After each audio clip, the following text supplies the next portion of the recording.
Welcome to Des Talks, a new podcast from Design Exhibition Scotland. I'm Susanna Beaumont, and I look forward to sharing with you over the coming months a series of insightful and rich conversations with some of our most brilliant, adventurous makers, designers, artists, craftspeople and curators. So welcome.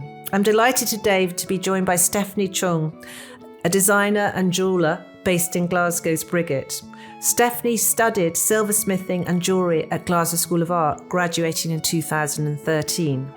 Her work is very much informed by geology, picking up stones from beaches and walking up cliff edges to look at the ground beneath her feet. She's currently working on the next stage of geoanthropology and a new collection of jewellery which will be released or launched later this year. Welcome, Stefanie.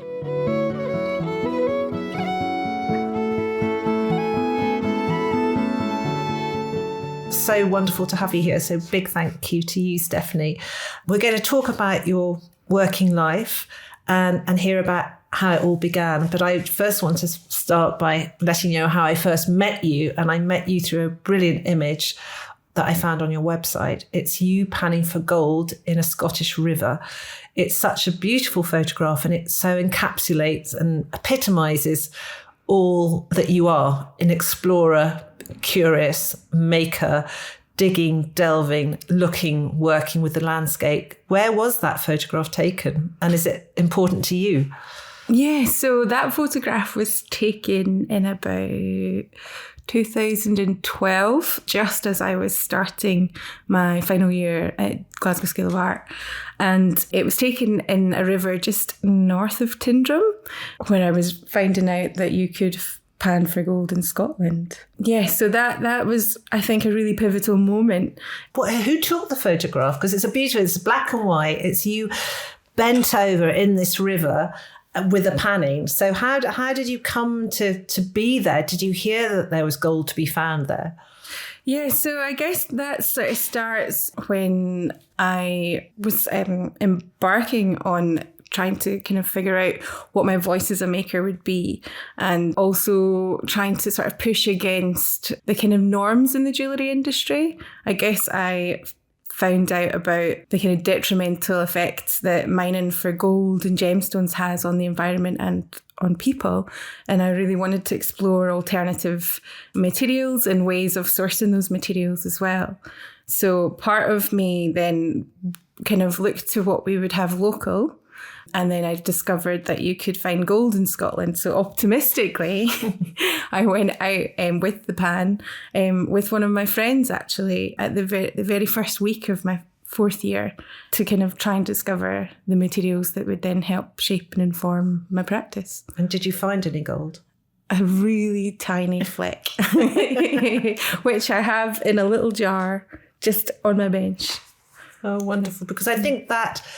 Stefanie, you're a jeweller, maker, as I say, explorer that is very intrigued by materials and also the journey of that material, whether it's a rock, whether it's something a little bit more contemporary, like something shell. How did all that begin? You studied at Glasgow School of Art, but what do you have an early memory of picking up a rock, being on a beach, putting a pebble in your pocket?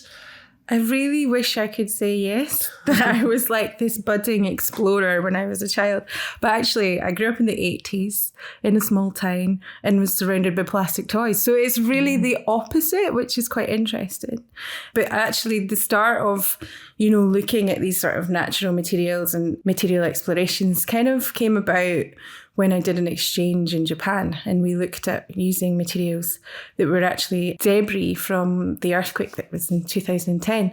And so we used those materials to make into jewellery, and something just really shifted in my brain about how we can tell stories through materials, regardless of what they are. It's then how we can transform them to have a kind of different meaning, and then what they become. It gives it kind of new life. And so on return to Scotland, thinking how I could then translate that into my work. What was around me? What could I use that I knew would have a greater impact than using sort of, shop bought or kind of mined supplies from kind of wherever, nameless places that you can't trace the kind of origins from. So I really wanted to know where my materials came from, and then also using them to tell a wider story. And was that exchange part of being at Glasgow School of Art? So how did that come about? And how did you maybe, going back to, so growing up in the 80s, lots of garish plastic toys around you. Then how did you then kind of travel on to think, actually, I want to study jewellery and silversmithing? Actually, my younger self did really love making. I've always been someone that has worked with their hands to kind of translate ideas, and I would spend hours making little clay figurines or like really small maquettes or dioramas of things. I guess at that point I didn't really realise that jewellery was going to be what I wanted to do, and it wasn't until I kind of did a foundation course where I did some printmaking, I did some sculpture, photography, and I'd never thought about jewellery. I'd thought about fashion, but I'd never thought about jewellery as a kind of, I guess, a field to explore. And it wasn't until I sat at the bench, I felt the tools, the scale of everything again. It must have came back to me. And then actually the materials and the fire and melting and that transformation of materials. And I just was like, whoa, this is exactly what I want to do. And it just clicked at that instant. And I thought, yeah, the tools are, part of, I think, maybe just the process of transforming things. And I think the first thing I ever made was a recycled fork into a bracelet. It was one of those things. And yeah, my practice has evolved very much so since then, but it has that sort of sentiment of reuse and recycle and changing.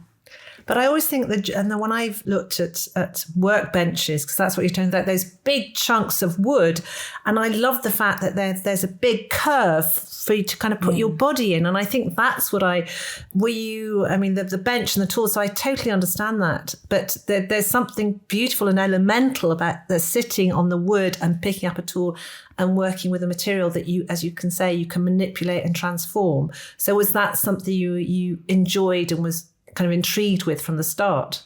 Yeah, completely. I think having that space, and I think it's also like zooming into something as well, and almost it hugs you in a way. So it's like your personal space to do something.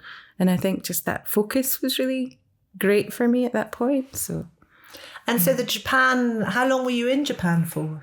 3 months. Oh, so quite a good stretch to really. And what materials were you working with there that made you? I mean, it seems to me you wanted, coming back to Scotland, it was realising what could be close to hand, what you could go and be a hunter-gatherer, go to a beach, go to a hill, pick up a stone. So that seems to be what changed from the Japan trip. I think I realised, or I tried many materials there actually. So I worked with fluorescent plastics that I then looked at, because there's different districts in Tokyo where you could go, and there was like an electronic district where I could go and explore these little circuit boards. And so I had pieces of jewellery that I made that lit up and was kind of neon, and I think that was influenced by the big signs. And then I did some enameling as well, Damascus steel. It was just like a hotbed of lots of like testing and trying out different materials. So I think that gave me the confidence to then try a completely new material when I came back, which, was eventually stones. But yeah, it was more of, I think what really clicked was the using kind of found materials where I could then tell a wider story. But also I did a short sort of week intensive course with a contemporary jeweller called Ruud Peters, who's actually from the Netherlands, but had come over to that school and just so happened that he was running a course. And it was all about sort of play and testing and pushing materials to its limits. So again, it's that thing of like, if you want to use a material, you can upcycle it or recycle it, but actually the magic is in the complete transformation of it. Change something from, a piece of rubbish to then a piece of kind of high jewellery. That's where the excitement is. And I think having the ability to do that and the confidence to do that came from that time period as well. And realising there's a world of possibilities, but that world can be in your garden or on the beach, that it needn't be too far away. So you came back to Glasgow, and what were you working on then? What were you actually making? You were working with these materials, you were being experimental and delighting in the possibilities. What jewellery were you making, or were you just kind of exploring the material, the materiality? Well, because we have like a period of 10 months to kind of, decide what your collection's going to be to the point where you showcase it. There was a bit of material exploration. There was a bit of, so I worked with, from the point where I was panning for gold and didn't find enough, I then shifted my, I guess, sort of direction into kind of rocks, and that's when that started. And then from there, I just become completely obsessed with rocks and rock formation and the different types of rocks that you could find. But because it was such a sort of small time period, I only touched on that. I managed to cut some rocks with a rudimentary machine that I made the technician dig out of the back cupboard, which nobody thanked me for because it was really noisy. Cupboard, where was this back cupboard? The back cupboard at Glasgow School of Art. All these redundant machines from like the 70s that nobody else used for years. No one knew how to work them. No one knew. So it just gave me like time to kind of experiment with rocks. But then I also picked up copper pipes as well and learned a process called electroforming. So that's, again, it's about transformation of materials. And so these copper pipes, my dad was a gas man, and so he had lots of copper just around. Again, it's that thing of thinking what's abundant, what's going to waste, and knowing that, like, I work with metal, what could I do to transform this metal into something precious? And I was struggling a wee bit actually with working with stone, because it's a whole new skill set I was trying to learn in a few months. So I was looking at alternative ways of working with rocks. And so I was taking moulds of them and then using the copper pipes and electroforming, which is a really sort of a process which is like a thicker, like electroplating, but it's just much thicker, so you can actually create hollow forms with it. So I was moulding rocks with wax and then painting them with this conductive paint and then transferring the scrap copper pipes into these sort of small rock sculptures. So they became quite a big part of the final collection that I presented. But I think at that point, I felt like this was just the starting point of something. I knew I hadn't fully realised the ideas. I didn't feel like they were really polished. I just felt like this was a point I'd got to at a certain point where we had to kind of present some ideas to kind of, it's your graduation year, you need to have a collection. But I always knew that it was just the start. And I'm, 12 years later, still exploring the same ideas from back then. So, but it seems to me, and reading and looking at your various collections since then, that you've always been such a keen collaborator. You're always keen. So in a way, you're exploring and looking at geology and rock formations and you delight and intrigued by them, but you also delight in other people and their knowledge and their ideas. Can you say, because whether you've worked with chalk plaster, you work with studio frostwood, you've worked or the K bricks, so and geologists.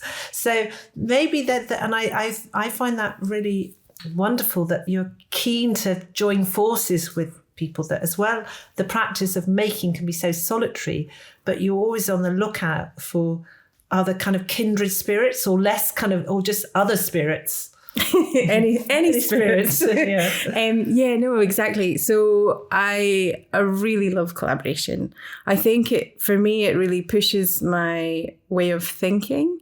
It helps my work and ideas evolve. It also can send you on different tangents and directions that are often unexpected, that you would never ever discover on your own. So I think there's a lot in kind of giving and receiving from other people, and just using that as a sort of nice way to kind of grow as a person and grow your practice and your knowledge base. And so, I really do love meeting new people and pulling them into some niche of kind of, work that I'm exploring at that point. And I don't know, I could talk in a bit of detail on some of them, if that's helpful.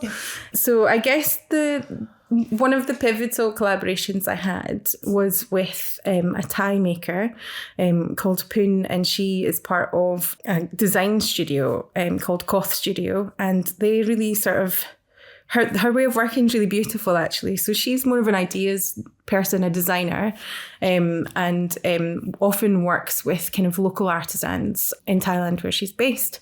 And so she had applied to an open call from Applied Art Scotland, as did I, to be part of collaborative experience at Cove Park. And so it was funded through the British Council, and it was like a 10-day intensive, I guess, kind of residency where we worked together to try and look at sort of ways that we could enhance and exchange ideas. And so that was the first proper intensive kind of collaboration that I did.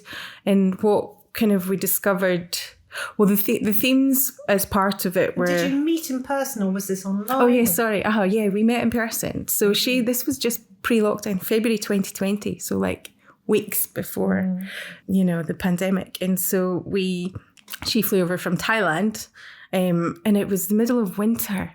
And I felt so... on the west coast of Scotland. And it was snowing, and it was so cold for her, and I felt so bad. I just wanted to wrap her up in blankets the whole time.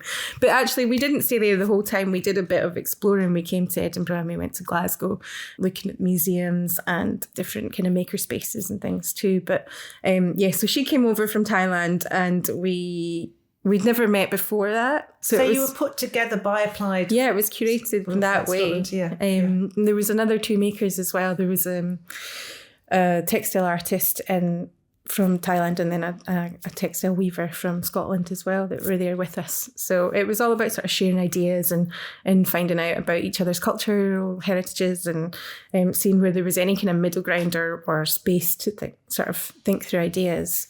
And so the themes we were given was identity, sustainability and collaboration. So we just had to use that as a starting point, and we were pretty free to explore whatever we wanted to do.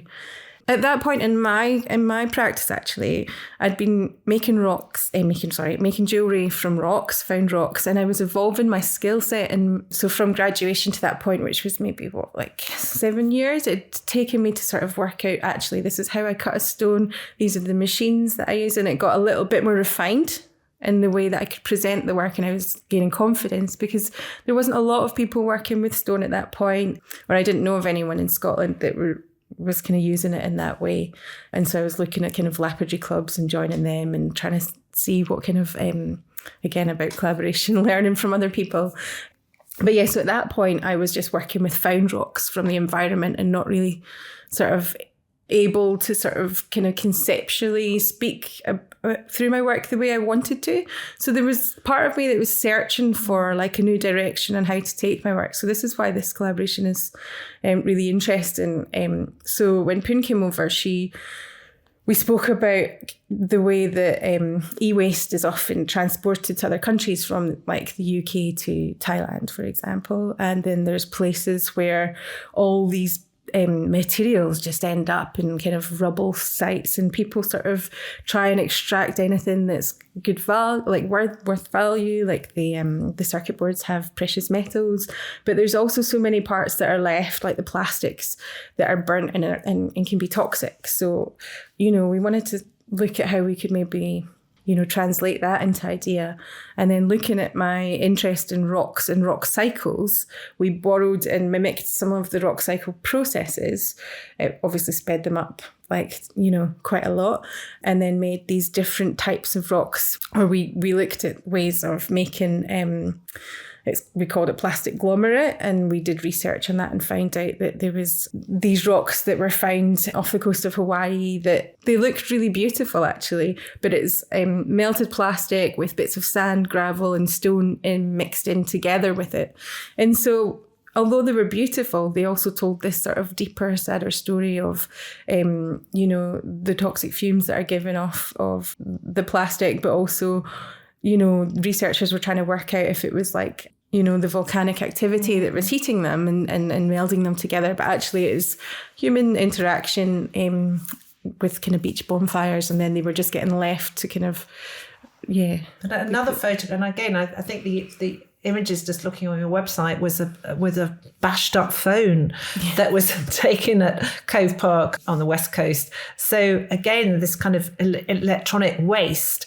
So did you think at this point that you realised that rocks are are in themselves evidence of past activity and volcanic eruptions and movement and heat and glaciers.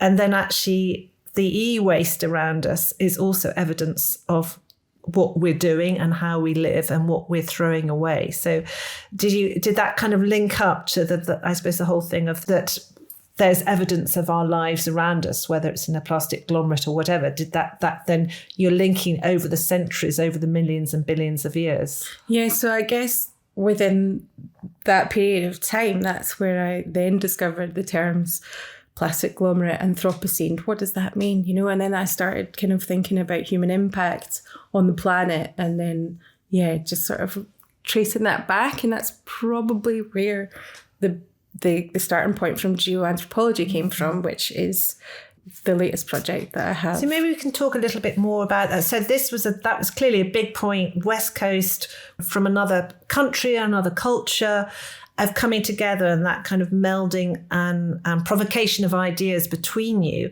and that awareness of the waste of today. So geoanthropology, which is a project that you launched last year in 2024. So that's the origin story in a way of that.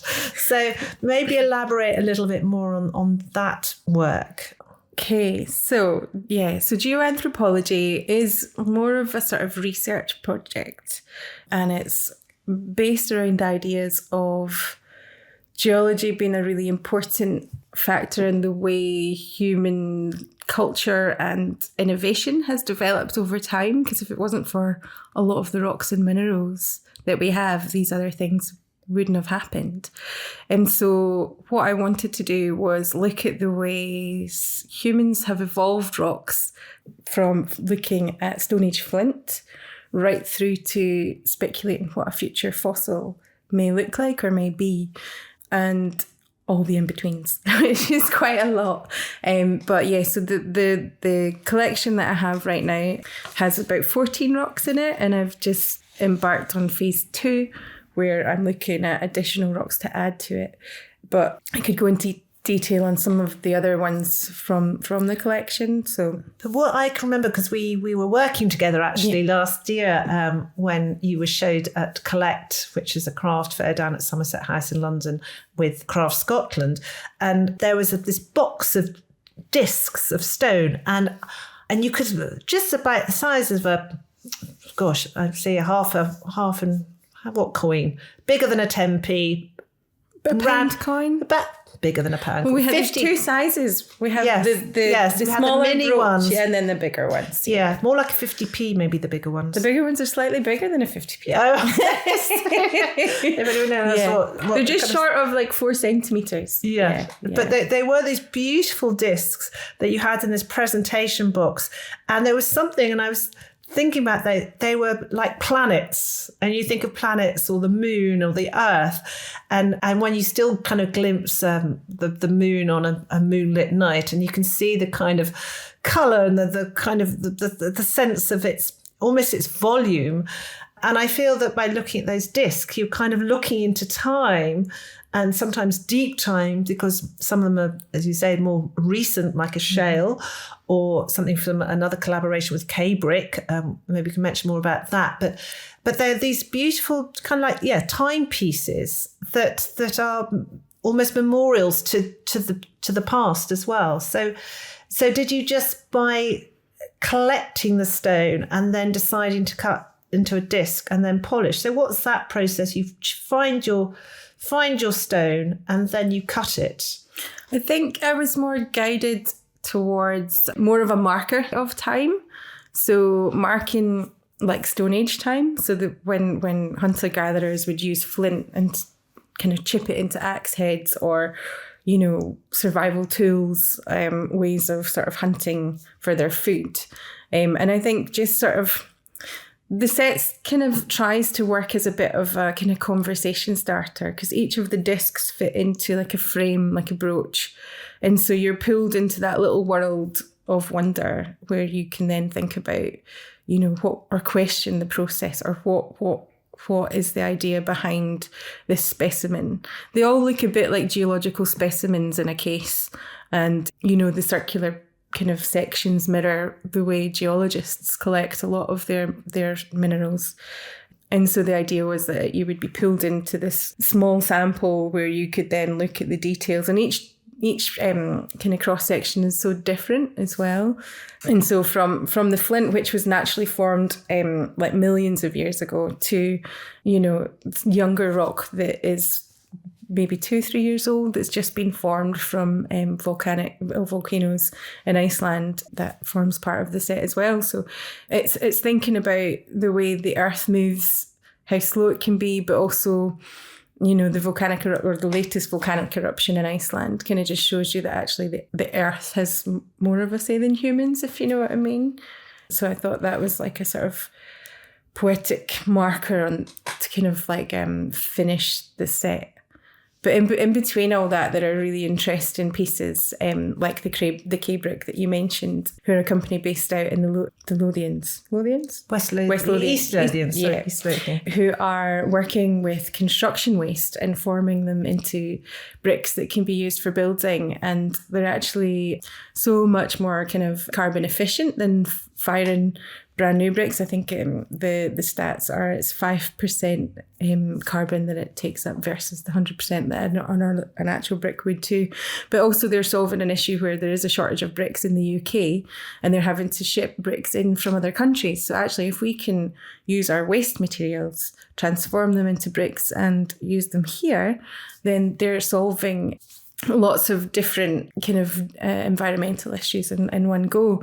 And so each rock in the set tells one of these sort of environmental stories. And again, it's the story of that collaboration, whether it's with Cabrick, that you start a conversation and the result is this beautiful disc of Cabrick. And also you work with chalk plaster. How did that come about? They're a duo based in the Borders who work with plaster. So how did that story unfold? So it was, for me, I was trying to identify different points that were quite pivotal in the idea of the way humans have interacted with rocks and geology. And so we were looking at, they work on a process, and they use a process called scagliola, which originates in Europe.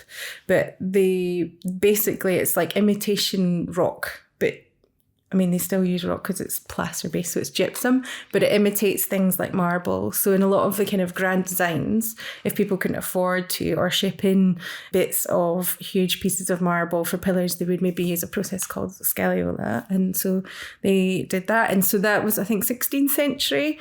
So I thought that was a really nice sort of marker of how human ingenuity could imitate things as well. And, that idea of it not being what it seems as well.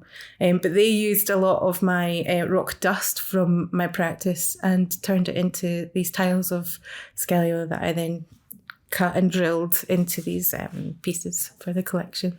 And I people can tell I have such a strong visual library of you, because I can always remember you going up with your young son up a Bing heap just outside, and that is in West Lothian, where you were hunting for shale.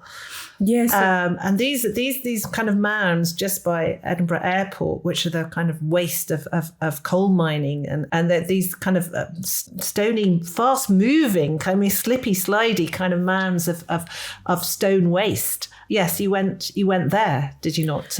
Yeah, so I read an article. I came across an article about the Bings in the Lothians and thought it was a really interesting story, because although it talks about the wastage of rock, basically we were in the 1950s mining quite large quantities of shale and then heating it in kilns to extract the oil. So the shale oil industry. But it was very short-lived because it produced so much waste, and there was all these Bing heaps all over the Lothians because they were rich in shale. It just so happened that's where it was. And so discovering this, but then also, on the other side of that, now there are these mounds that are actual nature reserves. So they've transformed into nature reserves. And so that piqued my interest because I always love a rock that'll tell like a wider story, and sort of like through our learning over the years as sort of humans, that actually leaving this untouched is a more positive way of engaging with that environment. And so, so on a cold, frosty November morning, as the deadline was coming up for this collection to be presented at Collect, I then had to go and take at that point, how old was he? He would have been under 1. So baby in a sling. This basically geoanthropology was my maternity project. So I took him up a mound to collect some shale, which actually looks even more amazing than I ever thought it was going to be. But it is like, it's so sad actually, because even from a small section of rock that had kind of fallen down off the mound, you could see that it was extracted and used in such a way where the oil hadn't been fully taken out. So they were just doing it in such large quantities, but there was so much waste and there was still so much oil left in the rocks that, they hadn't done it efficiently. And But there's this beautiful box of, as you say, like specimens of stones, rocks, waste through the years, centuries, or the markers of time.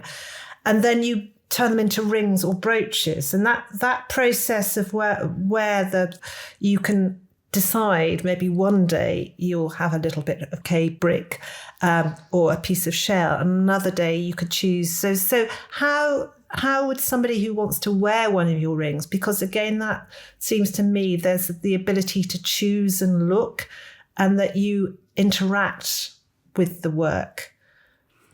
Yeah, so I guess the choices are there. What I really like about jewellery is that it could be, like the fact that it's like small scale sculpture that can be worn, but they're also kind of conversation starters or conversation pieces.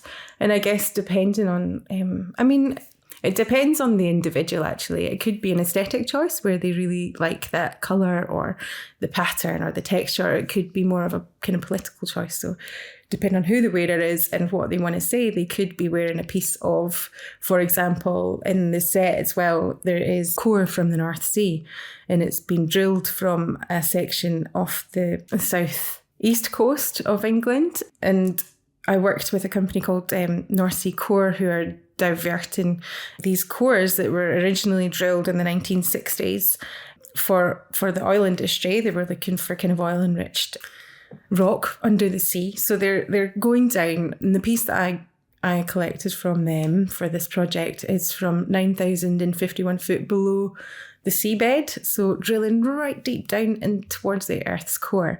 And like, how would I ever get a piece of that rock? And so, it almost looks a bit like marble, but it's sparklier. It's called Stechstein salt.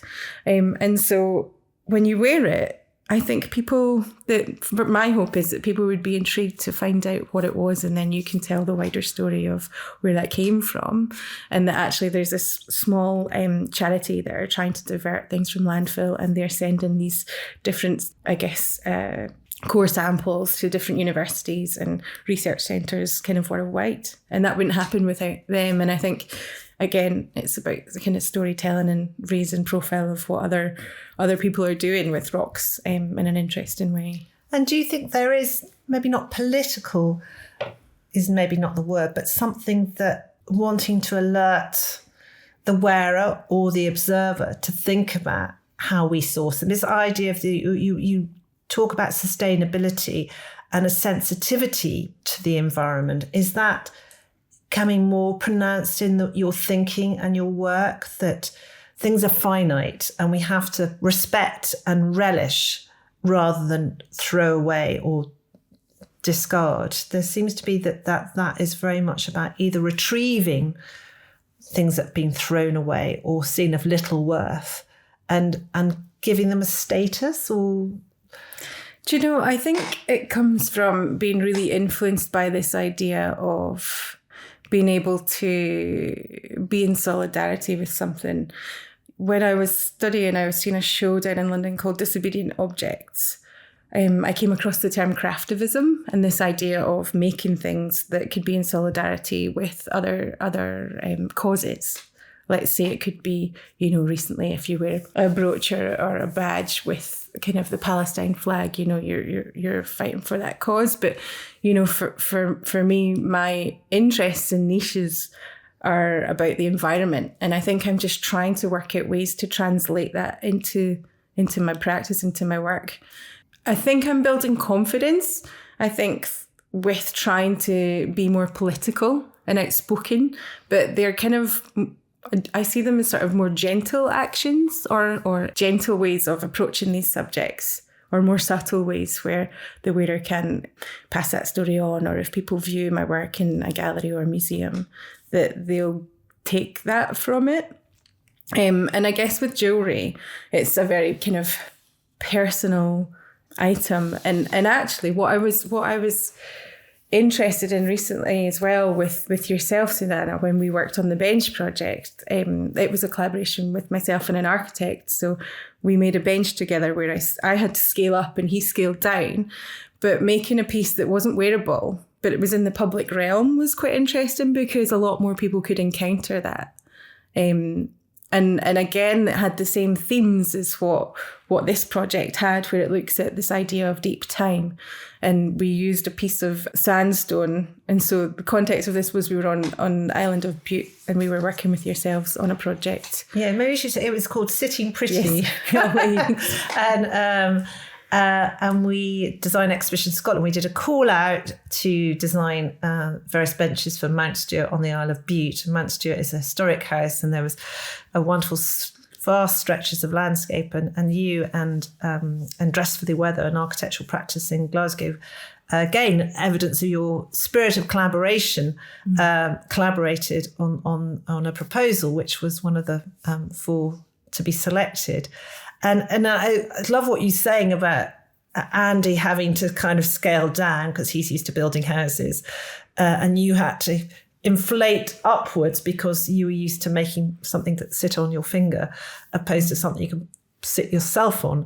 So and again, this meeting point of materials to the deep time of the rock that came from a quarry on the island to, it was recycled plastic. So this kind of concertining time, it felt to me.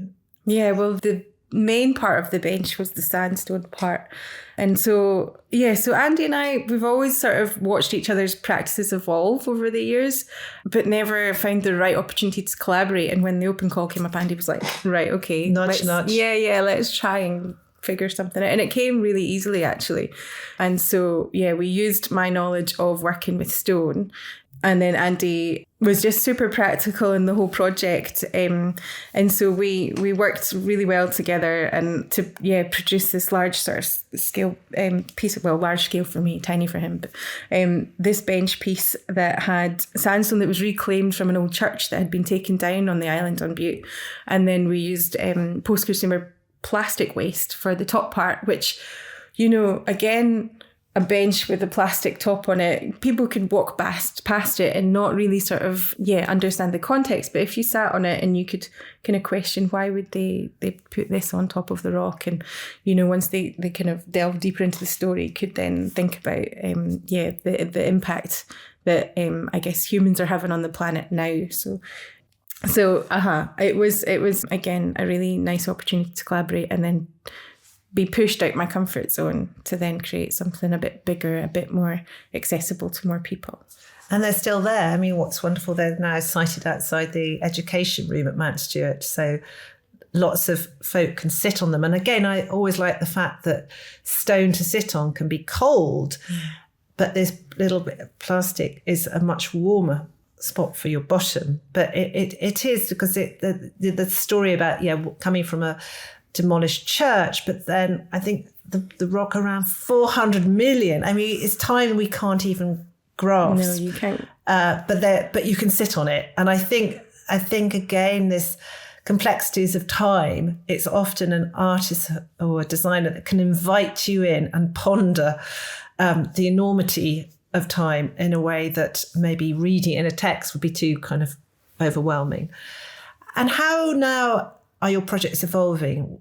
Is anything you're particularly wanting to investigate over the next few months? What are you, geoanthropology, there's so much more out there that's very much an ongoing practice, ongoing collaborations, ongoing hunter-gathering. Yeah, exactly. So into the second phase now. I think it was an idea that started, but I feel like it's going to feed my practice for quite a long time now, because each week, I keep discovering new rocks that need to be in the collection. But also part of that is then thinking, right, where do I start? Do I try and find a collaborator or someone that has like the knowledge of that material? For example, I'm looking at kind of lime mortar, so limestone, which often can be taken from oyster shells and ground down, but then used for kind of house building. So again, like if that hadn't been discovered, would we have, when would have been the point that we would be making these dwellings for ourselves? So it's always leading me in lots of different directions. I'm also looking at code, which is a sort of fake stone as well. And then working with another artist looking at the way metal, so this is more of a future fossils one, where metal will look in the future after potentially all the plastics have disappeared over thousands and thousands of years, and how, because metal doesn't degrade, it will rust, but then will it get melded together if it gets recycled with the rocks, and how that might look and kind of congeal and come together. So we're kind of working on how that could potentially be part of the collection as well. So yeah, I'm always keeping busy, and I'm always open to look for other collaborators that are interested in that as well. But is there a particular stone that you feel a particular affinity to? Is it that one little bit of gold that you found when you were panning for gold? Is there something, because there's also emotion maybe, because you often think of somebody being stone cold, but there's so much, I would say, the emotion in a stone, and how we often on a beach pick up a stone, put it in your pocket and take it home, that idea of taking. And I feel that's what you're sharing with people that enjoy looking at work or buying your work. Is there something that for you it is about the physical of the picking up? I think it's the grounding nature, actually. What I discovered over the years of my practice is that actually life can be so hectic and busy, or for me it is, and taking that time out to go and find and select those materials, especially the ones, that are either on a walk or on the coast or on a beach, like physically picking it up, feeling it, placing it in your pocket, working with it and transforming it into something else for someone else. It's just a really lovely ritual. And I think for me, it slows everything down a little bit, and it gives you that kind of contemplation of time and deep time as well. Yeah. And I suppose with the material is so much older than you. Mostly. Not all, maybe those plastics might be a bit younger than you. Yeah. But again, that respect that you have to have, and it, as you say, the time to polish, to cut, to look at, you have to respect it as well. You can't hurry that process. No, actually, because each rock or specimen behaves so differently as well. Like, I think I will never run out of things to research or look at with rocks, because each are so different. Like, you can take a piece of marble that's fairly soft and work with that, but also just examining each of the details in it is really interesting. But then taking a piece of quartz or flint that's much harder, it takes longer to work. It's just, for me, it's about feeling and knowing that that idea of, like you were saying, respecting them. It's like learning from them as well. Like, I'm learning from the rocks how to behave with them and how to kind of work with them. Beautiful. Thank you. Thank you so much, Stefanie. Stefanie's based in Glasgow at the Brigate. That's where her studio is. As she said, she's very welcome to collaborations and chat and exploring. We'll put her website at the bottom of the podcast credits, so do get in touch. But huge thanks for sharing so generously your making and creating and exploring process. Thank you, Stefanie. Oh, thanks for having me.